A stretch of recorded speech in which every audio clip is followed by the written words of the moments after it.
Bonjour à toutes et à tous, bienvenue sur KTO pour la vie des diocèses où nous partons chaque semaine à la découverte d'un territoire, d'un diocèse et de son évêque. Et aujourd'hui, direction la région Auvergne-Rhône-Alpes pour parler du diocèse de Valence dont les limites correspondent au département de la Drôme. Dans cette édition, on retrouvera les jeunes de l'aumônerie de Saint-Pierre-des-Monts du Matin au moment de la visite de leur évêque et on découvrira comment l'opération Hiver solidaire est vécue dans la Drôme et plus particulièrement dans la paroisse Saint-Émilien de Valence.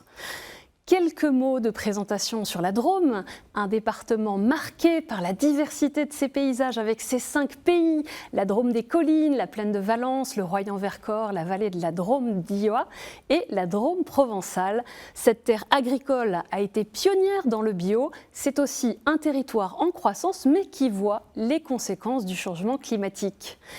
Et pour parler du diocèse de Valence, je reçois pour la première fois son évêque, Monseigneur François Durand. Bonjour Monseigneur. Bonjour. Je viens de faire une rapide présentation de la Drôme.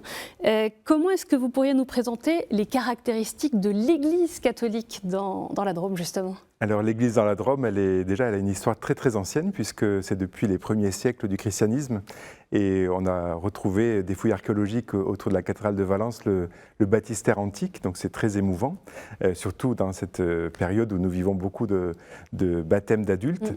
C'est aussi une église avec de belles créativités pastorales, des initiatives assez concrètes, pratiques, qui sont très, très touchantes et en même temps qui s'appuient sur une identité, une fierté, je trouve, d'être diocésain et un attachement au diocèse avec une belle ouverture qui est permise par le fait qu'il y a la vallée du Rhône, il y a la vallée de l'Isère, donc pas mal de brassages. Et je trouve que les catholiques drômois sont très ouverts, accueillants et ça se confirme d'ailleurs par les personnes qui arrivent dans la région. Même s'ils y restent quelques années, ils ont envie de revenir. Après, dans ces créativités, il y a beaucoup au niveau des plus pauvres par rapport aux enfants et aux adolescents aussi. Et puis, une église alors c'est un défi à travailler pas mal de liens pour se partager les initiatives et les liens œcuméniques aussi, c'est très important puisqu'il y a beaucoup de protestants, d'arméniens, arméniens apostoliques aussi dans le diocèse. Au début de cette émission, votre première émission sur le plateau de la vie des diocèses, quelques dates pour mieux connaître votre parcours. Monseigneur François Durand, vous êtes donc évêque de Valence depuis 2024, depuis 2 ans, né en 1973 au Puy-en-Velay. Vous avez mené de front des études d'ingénieur à l'Institut national des sciences appliquées, l'INSA de Lyon, et la participation au groupe de formation universitaire qui prépare les jeunes à la prêtrise tout en poursuivant leurs études.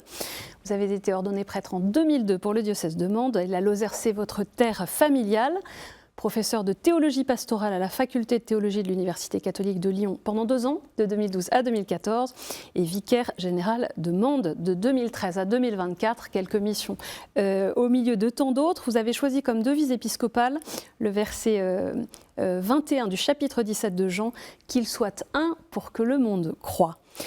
Alors je le disais, vous avez quitté votre terre familiale de la Lozère pour la Drôme depuis déjà 2 ans. Qu'est-ce que vous retenez de ces 2 premières années comme évêque de Valence ? Qu'est-ce qui vous a particulièrement marqué ? Alors j'ai été passionné par la rencontre des personnes et puis des territoires. Vous avez évoqué les 5 régions de la Drôme. La Drôme est très diverse, très, très vaste. Je suis très marqué par ce dynamisme et puis aussi par la belle foi des personnes qui sont très, très enracinées et qui ont le souci de partager, d'accueillir. Je vois des fois au début d'une messe, il y a des personnes qui sont vraiment là pour recevoir ce qui arrive. Pour accueillir ? Pour accueillir et puis après que chacun se sente à l'aise. Donc ce lien se fait bien et c'est très intéressant. Je suis très marqué aussi par comment l'Église dans la Drôme est attentive aux plus vulnérables. Il y a par exemple le panier du frère, donc au cours des messes, dans beaucoup de paroisses, avec des collectes de denrées alimentaires qui après sont réparties auprès des plus précaires. Pendant le carême ou même tout au long de l'année ? Non, tout au long de l'année. Oui, donc ça m'a sauté aux yeux quand je suis arrivé. Je trouve que c'était assez marquant.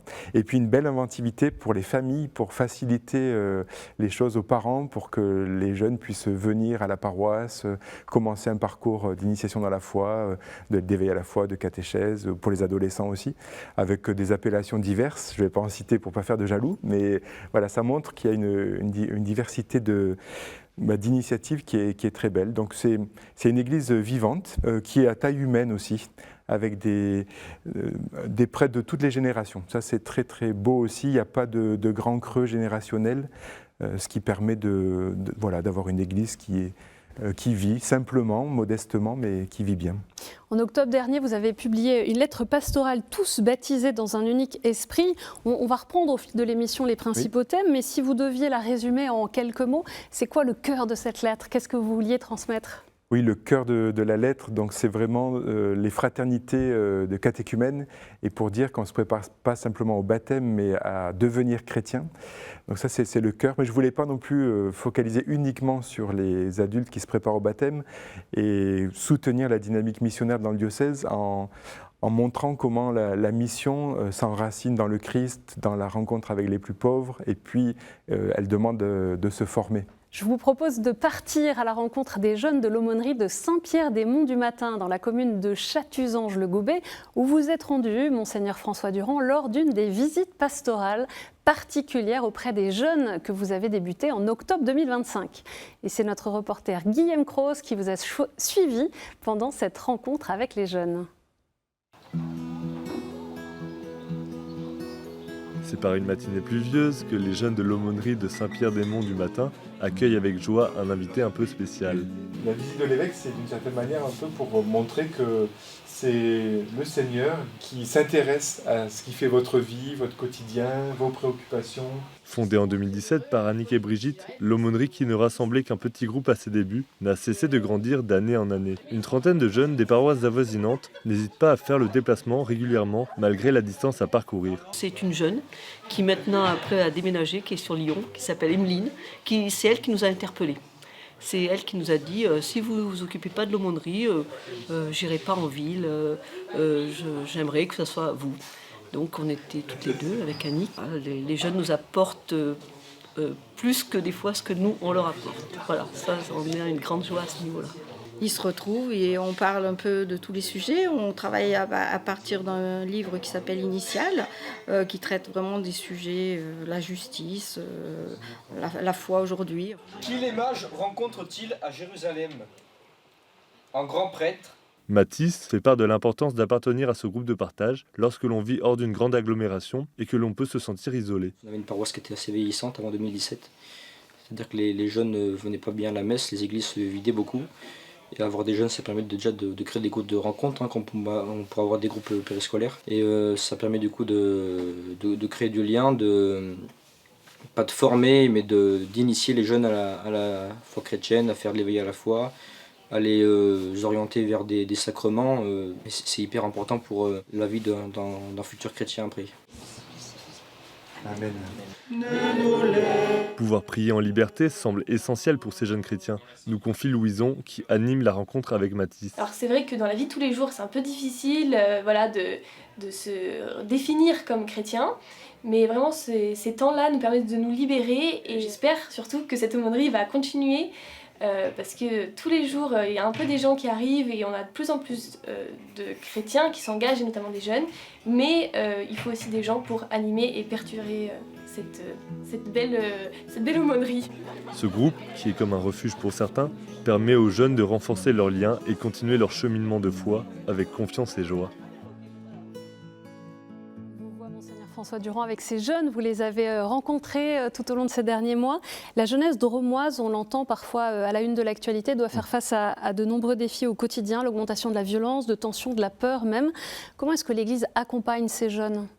Oui, juste avant que j'arrive à Valence, il y a eu le drame de Crépol avec le meurtre de Thomas. Et c'est vrai que ça nous marque beaucoup. Et puis encore dernièrement, avec le narcotrafic, il y a une jeune d'un établissement catholique qui a été gravement blessée, une de ses amies qui a été tuée. Donc c'est quelque chose qui marque beaucoup les jeunes dans notre département, notre diocèse. Ils sont marqués par cette angoisse et puis ils voient beaucoup de violence, de tension. Alors l'Église, pour moi, c'est vraiment l'écoute et puis de favoriser des liens. Les jeunes demandent de la nuance, du débat. Et pour cela, d'avoir des fondements très clairs dans leur foi, donc une doctrine juste, des jeunes là qui ont pu s'exprimer, je pense à Mathis, qui a été confirmé récemment, demande vraiment quelque chose de très profond, et puis ce sont des jeunes aussi qui n'hésitent pas à s'engager. Donc l'enjeu, c'est de les écouter, et puis de leur donner des moyens vraiment pour vivre leur foi en profondeur, et être heureux et serein au cœur de ce monde quand même assez violent et dur pour eux. Vous avez commencé votre ministère d'évêque dans la Drôme par des visites pastorales dans tout le diocèse. Qu'est-ce que c'est les pépites de la vie des unités pastorales de la Drôme que vous avez pu recueillir? Alors pépites, ça a été un peu le mot-clé des visites pastorales que j'ai faites au début. J'ai voulu les faire par unité pastorale, c'est-à-dire les doyennés. Donc pas une seule paroisse, mais plusieurs paroisses. Pour une raison principale qui était de permettre une rencontre et des visites réciproques entre paroissiens, curés, de créer plus de liens et qu'ils puissent se partager leurs pépites, donc leurs bonnes pratiques. Et à chaque fois, nous avions une soirée avec les prêtres, les membres des conseils pastoraux, des équipes d'animation paroissiale, qui était très riche, où les personnes ressortaient boostées, enthousiasmées. Et voilà, je me suis dit, il y a quelque chose à chercher pour que ce que nous vivons de beau, de bien, ou des propositions qui sont intéressantes, elles puissent être partagées à plusieurs paroisses. Et puis il y a certaines réalités où c'est quand même mieux d'être à plusieurs pour les proposer, c'est plus intéressant. Et ça ne demande pas de toujours aller au centre du diocèse à Valence, mais des réalités peuvent se vivre à l'échelle d'un doyenné de manière assez vertueuse et pertinente. Qu'est-ce que vous attendez particulièrement des paroisses aujourd'hui, spécifiquement dans l'accueil, l'écoute de ceux qui demandent le baptême ou qui sont des jeunes baptisés? Oui. Alors, je leur demande vraiment cette écoute, de mettre en lien, donc c'est toute la dimension de fraternité, c'est-à-dire pas simplement un accompagnement personnel qui est important, parce que chaque personne est unique, pas simplement le rassemblement du dimanche ou avec toute la communauté paroissiale, mais aussi de pouvoir avoir des fraternités à taille humaine entre 8 et 10 personnes, où les catéchumènes ou les néophytes, ceux qui démarrent dans la vie chrétienne vraiment, puissent être à plusieurs, approfondir la parole de Dieu, s'encourager, poser leurs questions, et puis participer ensemble à telle ou telle activité. Donc c'est vraiment ce que je demande aux paroissiens, aux prêtres aussi, et à commencer par une première écoute. Beaucoup de gens ont besoin aujourd'hui d'être écoutés, de pouvoir déposer leur sac, et souvent le premier contact est essentiel. Donc nous avons à nous former une écoute active pour repérer aussi les questions ou les perches qui nous sont tendues derrière des mots qui ne disent pas tout de suite « je veux être baptisé », mais voilà, si on écoute bien, on peut entendre pas mal de choses. On sait que les prêtres ont parfois une vie bien remplie, mais c'est le cas d'une majorité d'entre nous. Comment permettre justement aux prêtres d'avoir l'occasion d'être en contact avec ceux qui ne franchissent pas la porte de l'Église? Vous avez une insistance particulière sur ce point? Oui, je souhaite vraiment que la dynamique missionnaire qui est bien réelle dans la Drôme, une transformation pastorale pour aller vers les personnes, elle soit soutenue, encouragée. Il ne s'agit pas de dire, déjà il y a beaucoup de personnes qui demandent le baptême, donc c'est bon, on les attend. On les attend et on a du mal déjà à bien les accompagner, les accueillir, et puis on reste chez nous. Non, moi je demande que les curés avec des paroissiens puissent vraiment aller visiter, prendre du temps gratuit, 3 jours par trimestre. J'aurais aimé plus, mais c'est déjà ça. Et j'ai eu quelques retours qui sont intéressants, où certains m'ont dit on revenait un petit peu comme les disciples dans l'Évangile, tout joyeux de ce qui s'était passé. Pendant 3 jours, ils ne sont plus dans la paroisse et ils vont dans un autre endroit. Alors après, les modalités peuvent être diverses. Selon que c'est une paroisse rurale, on peut partir pendant plusieurs jours quelque part. Si c'est une paroisse de ville, on peut revenir là où on habite, c'est pas la question. Mais en tout cas, prendre du temps gratuit, pas être toujours dans ce que nous avons à faire pour que la paroisse vive, mais du temps gratuit pour rencontrer les personnes, s'intéresser à leur vie. Et à partir de là, il y a d'autres demandes de baptême, il y a des demandes de groupes qui peuvent naître. Et je crois que l'Église se fonde de cette manière-là et se déploie plus largement. Plusieurs villes du diocèse accueillent Hiver solidaire. C'est le cas à Romans, Cré et à Valence, où pendant les 3 mois d'hiver, 3 personnes sans abri sont accueillies chaque soir à la paroisse Saint-Émilien pour un repas, une nuit et un petit déjeuner. Une centaine de bénévoles se relaient à leur service. Pierre Fontaine, responsable diocésain du service diaconie, soins et écologie intégrale, nous explique l'importance de cette initiative. Hiver solidaire a commencé il y a à peu près 5 ans, ici sur Valence. Moi, j'avais eu connaissance de l'action d'Hiver solidaire en région parisienne. Et dehors, il y a des gens qui sont en train de se geler sur les bancs en pierre de la cathédrale. C'est pas possible. Et là, ça a été un petit peu un électrochoc. C'est-à-dire qu'on se dit, mais attends, on est dans un local hyper chauffé. Et donc, je me suis dit, mais voilà, il faut que c'est l'occasion pour démarrer cette activité ici. Petit à petit, on est passé en 5 ans d'un accueil ici à Valence, un autre à Romans et un dernier à Cré. Cela regroupe à peu près 3 personnes par site et 380 bénévoles qui tous les soirs se relaient pour apporter le repas. l'importance de cette action univers solidaire, c'est pas une énième activité de l'Église ou de charité. C'est vraiment une expérience de la fraternité. C'est-à-dire ce que nous propose l'Évangile, et ben là on le met en acte. Et c'est-à-dire que autour de cette table, dont on est tous au même niveau, se lient des conversations. On a le souci des uns et des autres. C'est-à-dire qu'on n'a plus ce sentiment de personne accueillie, personne bénévole. On est tous sur le même niveau et on partage un moment ensemble. C'est un rééquilibrage des relations où la parole des plus pauvres a une vraie valeur dans notre communauté paroissiale ou diocésaine. La parole des plus pauvres a une vraie valeur, c'est la charité en acte. Oui. Oui, j'insiste aussi pour que... Alors, il y a déjà un groupe Place les paroles des pauvres, pour que d'autres groupes comme ça puissent exister. Le but, c'est que nous puissions donner les conditions nécessaires pour que la parole des plus précaires soit entendue et qu'elle puisse même aider par rapport à la gouvernance de l'Église. Et c'est un des aspects de la synodalité. Voilà, pour moi, c'était extrêmement important. Le monde agricole est en souffrance et nous souffrons avec lui, disiez-vous au début de l'année. La Drôme, c'est aussi une terre avec de nombreuses réalités agricoles. Comment être proche des agriculteurs qui souffrent ? Oui, j'ai pu en rencontrer plusieurs lors des visites pastorales ou à d'autres occasions, notamment avec les journées paysannes, le CMR aussi, Chrétiens dans le monde rural, avec Solidarité paysanne qui vient en aide à des agriculteurs en grande difficulté. Je crois que l'Église doit être à l'écoute, présente. Moi, ce qui me fait mal surtout, c'est des agriculteurs qui disent « je ne pourrai pas transmettre ma ferme » ou alors « je ne veux pas parce que ça sera trop dur pour mes enfants ». Et puis certains aussi qui ne savent pas à quel prix on va leur acheter leur production, soit leurs agneaux, soit leurs abricots. Je trouve que c'est extrêmement humiliant de travailler, de produire, travailler dur, en plus et de manière passionnée, mais sans savoir voilà, ce que ça vaut. Je trouve que c'est pas digne. Donc nous, c'est plutôt donner une dignité, permettre des liens, avoir une véritable écoute. Et je me rappelle dans une des visites pastorales, un agriculteur qui n'était pas un baptisé, mais a dit, bah voilà, ça fait longtemps que je n'avais pas été écouté comme ça. Déjà, c'est important. Et puis être attentif quand il y a des coups durs, parce qu'on le voit soit au niveau climatique. Ce que j'allais dire, la Drôme aussi voilà. est marquée par les conséquences du dérèglement climatique. C'est ça. Et au niveau de l'eau, on sait qu'on va avoir des grosses questions par rapport à la gestion de l'eau.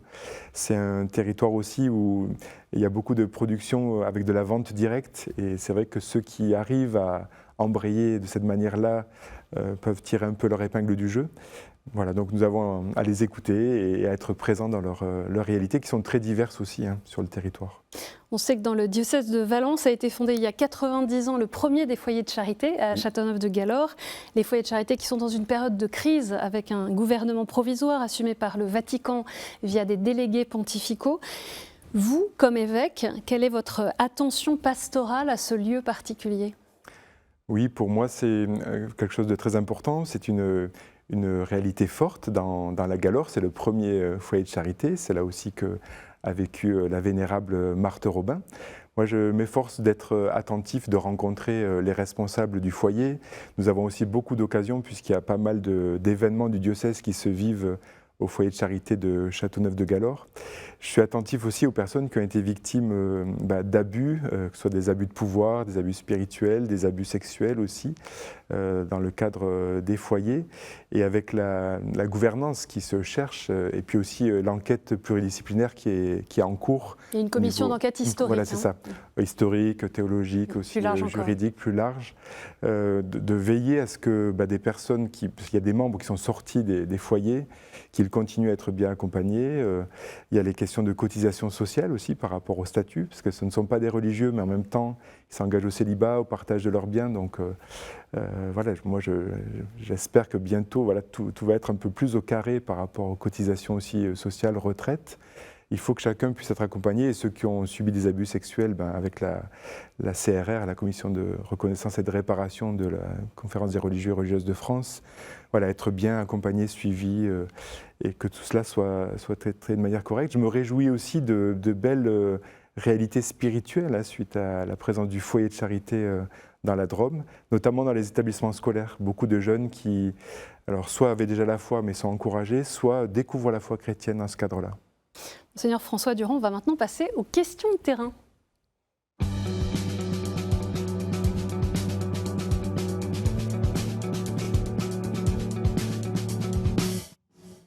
avec une première question de sœur Marie Bernard de Valence. Si j'avais une question à vous poser, Père évêque, ce serait comment est-ce qu'on peut grandir en église diocésaine dans l'articulation entre les soucis immobiliers, les soucis des personnes en précarité et mobiliser des chrétiens. Voilà, on participe à Hiver solidaire, c'est minuscule, il y a tellement de besoins. Est-ce qu'on ne pourrait pas fédérer davantage de bonne volonté pour vraiment créer quelque chose et soutenir quelque chose ensemble? Oui, la question du logement des personnes en précarité, c'est une vraie question. C'est vrai qu'Hiver solidaire, c'est une petite réalité, mais c'est déjà très beau, hein. 380 bénévoles qui se mobilisent sur 3 paroisses. Il y a aussi quelques appartements, logements du diocèse qui sont mis à disposition de familles de migrants ou en lien avec des associations. De colocation solidaire notamment. Voilà, des colocations solidaires. Et ce qui est important, c'est le logement, mais aussi les personnes qui vont autour. Moi, je dis qu'il faut au moins une dizaine de personnes qui puissent accompagner, soit pour une famille ou pour d'autres personnes. Après, c'est vrai qu'il y a toute une politique à avoir dans nos immeubles. On a des immeubles qui sont souvent vétustes, qui demandent à être rénovés. Alors, on ne pourra sûrement pas tout garder et il faut faire des choix, de voir comment, à la fois en rénovant certaines parties, et on peut, avec des chrétiens, et c'est vrai que beaucoup sont très investis de manière concrète, ça aussi c'est très marquant pour moi, accompagner des gens qui ont du mal à se loger, parce que c'est de plus en plus difficile de se loger dans la Drôme, ou qui n'ont pas les garanties financières, parce qu'ils n'ont pas un travail stable pour pouvoir se loger. Donc réfléchir à cela, oui. Merci. On a une question de David. Bonjour Monseigneur, c'est David Aimé, dans le contexte justement dans le contexte européen actuel, ma question serait,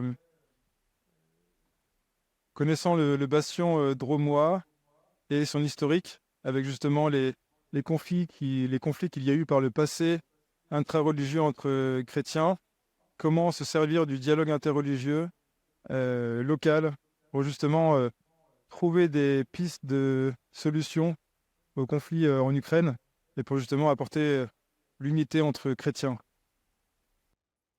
Oui, je vois David qui est devant la cathédrale, cette cathédrale qui a été détruite pendant les guerres de religion, puis reconstruite. Le dialogue œcuménique, c'est très important pour notre diocèse. Nous avons pendant le carême notamment tous les vendredis, ce qu'on appelle les prières pain-pomme, des rencontres, et on se déplace d'un lieu de culte à un autre, ce qui permet de prier ensemble déjà, et puis de mieux se connaître entre chrétiens de différentes confessions, évangéliques, protestants de l'Église protestante unie de France, les arméniens apostoliques, les baptistes, l'armée du salut, c'est très divers. Et puis d'avoir des projets communs, notamment au service des plus démunis. Il y a pas mal d'actions caritatives de solidarité. On a beaucoup de liens aussi avec les pasteurs, avec quelques prêtres arméniens ou orthodoxes aussi. Alors au service de la paix, pour la paix en Ukraine, évidemment, il y a eu tout un travail déjà d'accueil de réfugiés à un moment qui fuyaient la guerre. Certains Ukrainiens qui sont toujours là et qu'on continue à accompagner, à rencontrer. Et c'est évident que par ce dialogue et ces liens plus fraternels que nous tissons, y compris avec d'autres religions, notamment des musulmans, nous avons à contribuer à la paix et déjà à faire nous-mêmes la paix entre nous. Et je vous propose une dernière question de Clarisse. Alors, bonjour, Monseigneur. Ma question aujourd'hui, c'est autour des enfants. Qu'est-ce qui est prévu avec Valence pour redynamiser la religion et faire prendre goût aux enfants et leur enseigner de nouvelles choses. Voilà. Les enfants, évidemment, c'est essentiel. Moi, j'insiste pas mal sur l'éveil à la foi des tout-petits, des 3-6 ans. À mon avis, c'est l'âge de l'imprégnation et beaucoup de choses se jouent à ce moment-là. Et puis, pour tous ceux qui servent la messe, il y a une belle réalité. On a vécu récemment un rassemblement. Ils étaient une centaine venus de tout le diocèse avec beaucoup de joie, un jeu, puis une messe à la cathédrale où ils ont découvert aussi la cathédrale, ils ont servi. Et il y a aussi des écoles de prière pour les enfants. Donc je trouve que c'est autant d'opportunités Alors il y a la parole de Jésus, laissez venir à moi les petits-enfants, ne les empêchez pas. J'ai envie de dire déjà aux parents, il y a des enfants qui d'eux-mêmes sont désireux, ils demandent. Alors c'est important de proposer aux enfants la foi et de les initier, éduquer dans la foi. Mais certains demandent, même si les parents n'en parlent pas, alors surtout ne les empêchez pas, laissez-les venir et ils seront bien accompagnés. Surtout que nous veillons à ce que notre Église soit une maison sûre, nous y travaillons. Merci beaucoup, Monseigneur François Durand, d'être venu pour la première fois sur le plateau de la vie des diocèses. Pour en savoir plus sur le diocèse de Valence, rendez-vous sur le site internet valence.cef.fr. Cette émission est bien sûr à revoir sur ktotv.com et à réécouter sur les plateformes de podcast et sur l'application KTO Radio. Merci pour votre fidélité. Je vous donne rendez-vous la semaine prochaine.